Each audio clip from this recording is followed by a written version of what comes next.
Doctor साहब, पीरानगर के अंशु मिश्रा हत्याकांड में कल भाजपा नेता शिव प्रकाश सेनानी ने राजा भैया पर निशाना साधते हुए कहा कि कुंडा क्षेत्र में जो भी अपराध होते हैं उसमें उनका योगदान रहता है। इस पर आप क्या कहेंगे? पहली बात तो वो भाजपा नेता है ही नहीं है। इनकी एक गैंग है बड़ी सड़क साथ टाइप की।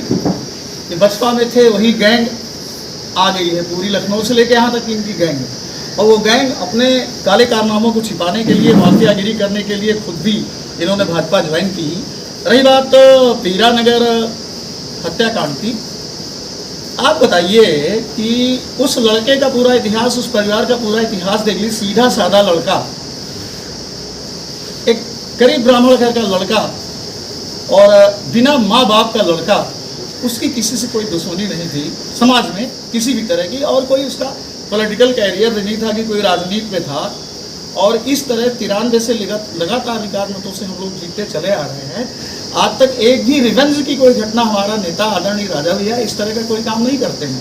ये इनकी कुंठा है। और सबसे बड़ी बात मैं आपको बताऊं, ये ऐसा कहते क्यों हैं? इनका कोई जनाधार नहीं है। अभी आपने देखा कि दोनों विधानसभा, बिहार और कुंडा विधानसभा में 17 सीट थी। 17 सीट में एक सीट भाजपा जीती, वो भी बेईमानी से, और ब्राह्मण कैंडिडेट को मार करके, पीट करके चुनाव जीत लिया इन्होंने, और वो भी चंद मतों से। कितने बड़े ये ब्राह्मण के हित चिंतक हैं या भाजपा के हित चिंतक हैं। सबसे दूसरी चीज, एजेंसियां जांच कर रही हैं, पुलिस जांच कर रही है, पुलिस उसकी कार्रवाई कर रही है। कुछ तो इंतजार करो, तुम्हारा शासन है और विपक्ष के ऊपर दबाव बनाते हो। ये इनकी कुंठा है। कई बार चुनाव हार चुके हैं, और इनकी गैंग के जो लोग भी चुनाव लड़े, 1000 के ऊपर कोई वोट नहीं पाया। इनकी बहू खुद ही चुनाव लड़ी थी, 1100 वोट पाई थी। चौथे, पांचवें, 8वें कितने नंबर पे थी हम बता भी नहीं सकते आपको। तो ये सब लोग। अच्छा, दूसरी चीज, ये खुद एक माफिया है। अभी भू माफिया के तौर पे इसी भाजपा सरकार ने एक लिस्ट जारी की थी लखनऊ में, 9वें नंबर पे इनका नाम है। सही, हम चैलेंज के साथ करें, आप लोग पत्रकार हैं, खुद जी, से लीजिएगा। जानकारी में आया था। तो ऐसे लोगों को हमें संज्ञान में नहीं लेना चाहिए। लेकिन ये है कि कुछ न कुछ तो भाई चलो बोलना ही पड़ता है। तो पहली बात तो भाजपा नेता, आप इनको कहिए नहीं किसी कीमत पे, ये भाजपा नेता नहीं है। सर, जिस तरीके से जनसत्ता ने पूरा सुपड़ा साफ किया है, तो क्या ये लगता है कि बौखलाहट है क्या विपक्षियों में? जिस तरीके से सीधे सीधे आरोप लगा रहा है, ऐसा जिला पंचायत के चुनाव में उनके परिवार के लोग भी हार गए थे, तो क्या ये मान सकते हैं कि ये बौखलाहट है, इसलिए सीधे सीधे आरोप लगा रहे हैं? ये बौखलाहट इनकी, हमारे विरोधियों की आज की नहीं है। 93 से लगातार सारे लोग एकजुट होकर के सारे लोग चुनाव लड़ते हैं राजा भैया से, और इसके बावजूद लगातार हम रिकॉर्ड बनाते चले जा रहे हैं। ये आदमी सपा में था, सपा से चुनाव लड़ा, फिर बसपा से चुनाव लड़ा, कितने चुनाव हारा हुआ है कुछ पता है? आप लोगों को जानकारी है ना? तो ये बौखलाहट तो इनकी है ही है।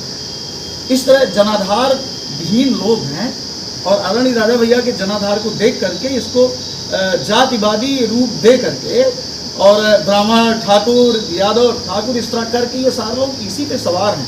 डॉक्टर साहब, कल जब वो अपना प्रेस कॉन्फ्रेंस में बात रख रहे थे तो उन्होंने एक शब्द कहा कि यहाँ जो लोग वहाँ पर सांत्वना देने गए थे पीड़ित अंशु मिश्रा के यहाँ, उसमें ब्राह्मण समुदाय के भी लोग थे, सारे समुदाय के लोगों में आक्रोश था। तो वो अब वो उसको उनके बयानों को माने जाए तो वो इसको मोड़ रहे हैं कि आपके पार्टी की तरफ से या राजा भैया की ओर से राजनीति कराई जा रही है। इसमें राजनीति जैसी कोई बात नहीं है। आदरणीय राजा भैया भी वहाँ गए थे, और उन्होंने एक बात और कही थी, मैंने उनका थोड़ा सा एक अंश वीडियो को देखा था।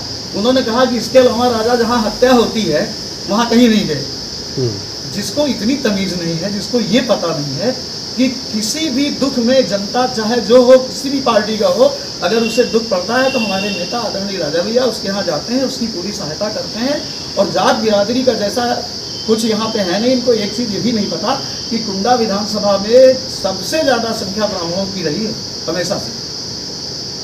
जिस प्रकार से डॉक्टर साहब, जिस प्रकार से ये आरोप लगा रहे हैं सेनानी जी, तो इस पर क्या कहेंगे कि शासन सत्ता इनकी है, हत्या इनके सरकार में हो रही है, लैंड ऑर्डर इनके हाथ में है, और ये विपक्ष से सवाल करते हैं कि यहाँ इनकी वजह से नहीं पकड़े जा रहे हैं, तो इस पर क्या कहना चाहेंगे? इस पे हम ये सिर्फ इतना ही कहना चाहेंगे इस बारे में कि ये बेशर्मी भरा इनका बयान है, क्योंकि बता दिया ना, इनका कोई कैडर नहीं है, इनका कोई अस्तर नहीं है।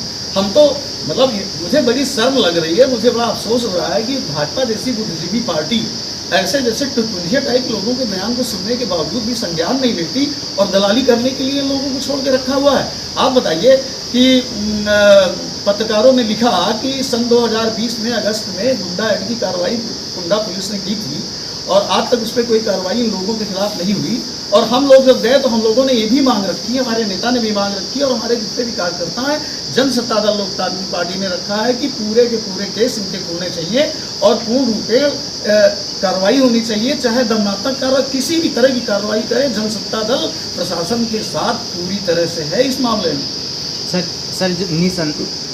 एक इन्होंने एक और प्रश्न उठाया था कि यहाँ पर युवाओं को दबाने का कार्य किया जाता है, जो आगे बढ़ता है उसके उस पर ये कुछ न कुछ करके लगाम लगाते हैं, इस प्रकार की घटनाएं कारित कराते हैं। तो ऐसी कोई घटनाएं हैं जो आपकी जानकारी में हो, क्योंकि ऐसा उनका कहना हम था। इनको चैलेंज करते हैं, किसी घटना का नाम लें, किसी भी व्यक्ति का ये नाम लेके बताओ कि किसके साथ क्या हुआ। मैं इनको चैलेंज करता हूँ, अगर ये बता दें कि राजा, अब देखो भाई एक चीज़ हम जरूर कहना नहीं, उनका कहना है कि हत्यारोपी राजा भैया के बहुत करीबी हैं। मैं आपको करीबी की बात बताता हूँ। आजकल सेल्फी का ज़माना है, फ़ोटो का ज़माना है। अभी योगी जी के साथ तमाम लोगों की फ़ोटोएं आई, विकास दुबे जैसे जघन्य अपराधी की फ़ोटो तमाम लोगों के साथ आई। और नेता एक ऐसी प्राणी होते हैं कि सेल्फी लेकर के फ़ोन कोई भी करवा लेता है। दूसरी चीज़, हम 1.5 लाख वोट पाते हैं, 1 लाख के ऊपर से 1,30,000 तो पिछली बार पाए थे। इतने लोग हमारे वोटर हैं और हमारे सपोर्टर्स के बीच में भी तमाम झगड़े हुए हैं, जो दोनों हमारे सपोर्टर हैं, हत्या तक हो गई और ये हत्याएं आपसी झगड़े में हो गई। उसकी जिम्मेदारी हमारे नेता के ऊपर है। फ़ोटो तो कोई भी खिंचवा लेता है, जो भी आता है फ़ोटो खिंचवाता है। और आजकल फ़ोटो का तो ये ट्रेंड बन गया है, एप्लीकेशन दिया, पैर छुआ, खड़ा हो गया, सेटिंग किए हुए फ़ोटो भी उसकी खिंच गई और उसको उसने लगा दिया अपने स्टेटस में, व्हाट्सएप पर डाल दिया, फेसबुक पर डाल दिया। फ़ोटो का होना, हाँ एक चीज़ है कि अगर इस प्रकरण में हमारी पार्टी का कोई सदस्य, हमारा कोई नेता, हमारे आदरणीय राजा भैया, आदरणीय गोपाल भैया किसी भी तरह का अगर योगदान देते हैं तो वो तब हम उसके दोषी हैं। दूसरी चीज़, मैं एक बात बहुत कड़वी कहने जा रहा हूँ कि उसका सपोर्ट कहाँ से हो रहा है, धीरे धीरे खुल जाएगा, अपने आप खुल जाएगा। पैसे खेल है, आगे खुल जाएगा, पुलिस खोल देगी। जो लोग उनके यहाँ गए हैं, जो लोगों ने सिंपैथी करी है, उसमें हम लोग भी शामिल हैं, उनको अगर वो अपनी बात से हटते हैं, झूठी सिंपैथी उसको दिखाते हैं और हत्यारोपियों की मदद करते हैं, तो मैं चैलेंज के साथ कहता हूँ ऐसे लोग 2 बाप की औलाद हैं।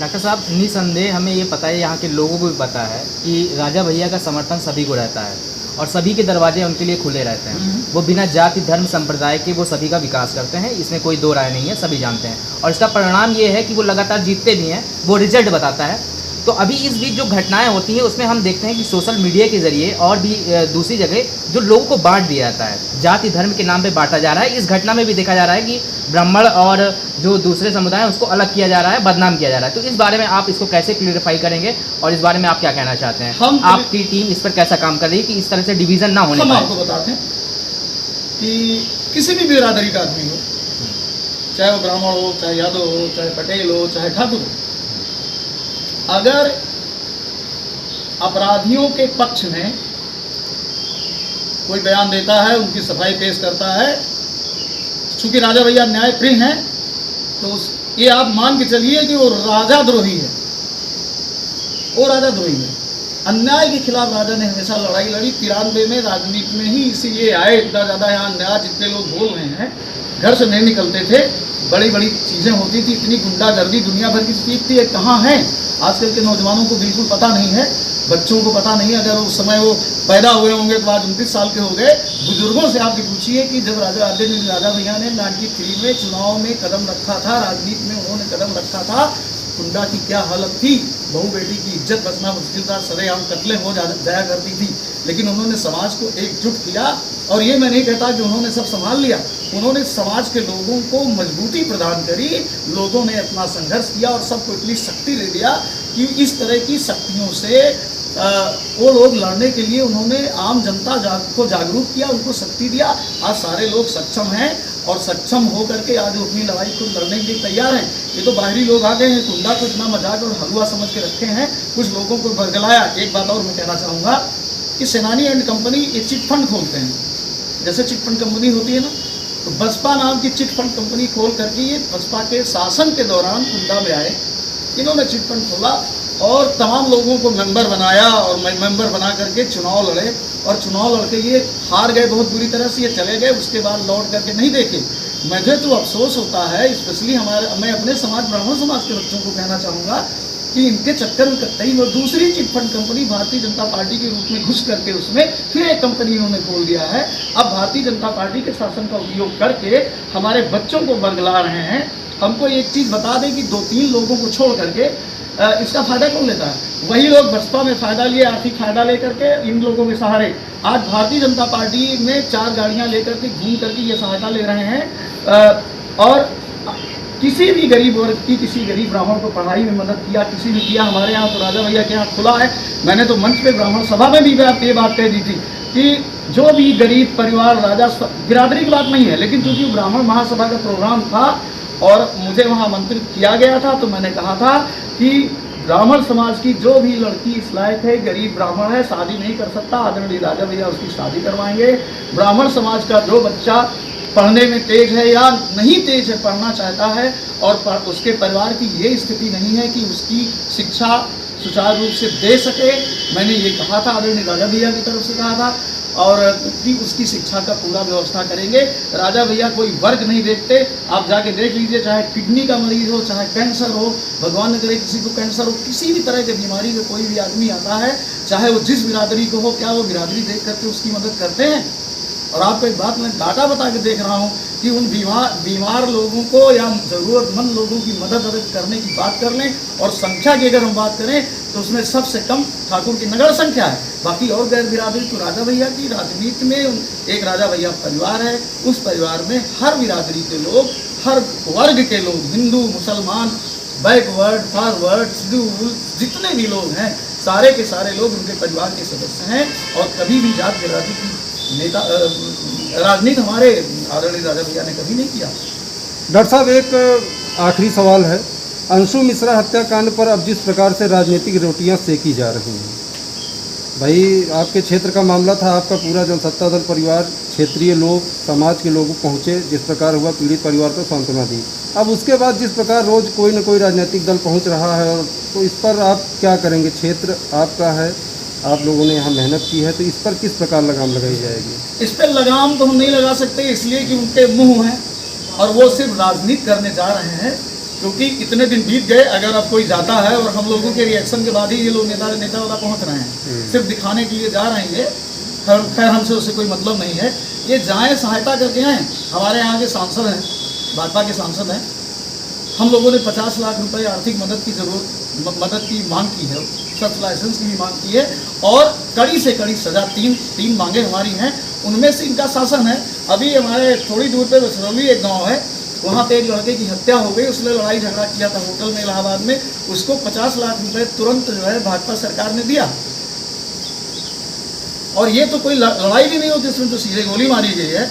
इसको आर्थिक सहायता देने के नाम पे सेनानी का मैं सुन रहा था, मैं देख रहा था उसको, जब आर्थिक मदद की बात आई तो टाल मोल की उस परिवार को कोई ज़रूरत नहीं है, परिवार को बिल्कुल ज़रूरत नहीं है, उसको भीख की ज़रूरत नहीं है, उसे भिक्षा की ज़रूरत नहीं है।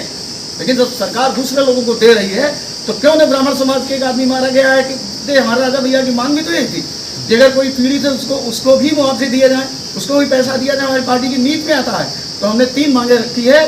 एक मांग 50 लाख रुपए उसको आर्थिक सहायता दिया जाए, उसको शस्त्र लाइसेंस दिया जाए और अपराधियों को कड़ी से कड़ी सजा दी जाए। 3 हमारी मांगे हैं। और रही बात इनकी राजनीति करने की, तो राजनीति करने आएंगे जाएंगे, और बता दिया मैंने कि ये उसी नाव पे, विरोधियों की नाव पे सवार है। हमारे जो भी 30-35-40 हज़ार विरोधी हैं, कुल मिला के इनका कोई जनाधार नहीं है, उसी नाव पे सवार होकर जितने लोगों को बैठ के घूमना है वो बैठ के घूमे।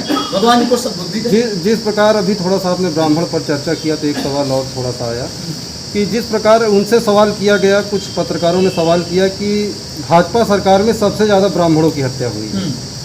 तो ये सवाल मैं आपसे करता हूँ कि क्या आपको भी ऐसा लगता है कि भाजपा सरकार में ब्राह्मणों की सबसे ज़्यादा हत्या की गई? हाँ, बिल्कुल की गई है, बिल्कुल की गई है, वो की गई है। और सबसे बड़ी बात मैं क्या बताऊँ, इन्हीं की कंपनी की बात है। ये सेनानी जो है, ये तो एक सिंपल जनरल वो है, अटेंडेंट है किसी बड़े नेता का। अभी ऊंचाहार में आप जानते हैं 6 लोगों की हत्या हुई, भरतपुर ब्राह्मण ही थे ना। जी। कहाँ मर गए थे ये सब लोग, हम्म। कहाँ मर गए थे? इन्हीं की शासन सत्ता थी। इन्हीं की शासन सत्ता थी और इन्हीं के लोगों ने मारा था, मरवाया था, और इन्हीं के लोगों ने बयान दिया था, उस पार्टी की मदद की थी, ब्राह्मण विरोध की पार्टी मदद की। अगर मां ने इनकी दूध पिलाया है उसके बारे में कुछ बोले नहीं। सेनानी की बात कर रहा हूँ मैं, सेनानी की बात कर रहा हूँ। अब मैं नाम इसका ले रहा हूँ, हालांकि बहुत गलत कर रहा हूँ, ये किसी अस्तर का आदमी नहीं है, लेकिन मजबूरी में आप प्रेस पत्रकार हैं, प्रश्न पूछ रहे हैं। मैं बता रहा हूँ कि मैं चैलेंज के साथ कहता हूँ कि जिस नेता के साया के तले ये लोग जिंदा हैं, उस गैंग जो पार्टी बदल के शासन में आती है, उस गैंग का जो सबसे बड़ा लीडर है, उसी के लीडर के संरक्षत्व में उनकी मदद हुई है। अगर ये लोग कहीं गए हो, कुछ किए हो तो बताएं। वो भी तो ब्राह्मण था। हालांकि हम लोग ब्राह्मण अकेले की बात हम नहीं करेंगे क्योंकि हमारा नेता नहीं करता, परंतु आपने जो प्रश्न पूछा है उस प्रश्न पे हम आपको ये उत्तर दे रहे हैं। ठीक, थैंक यू। धन्यवाद।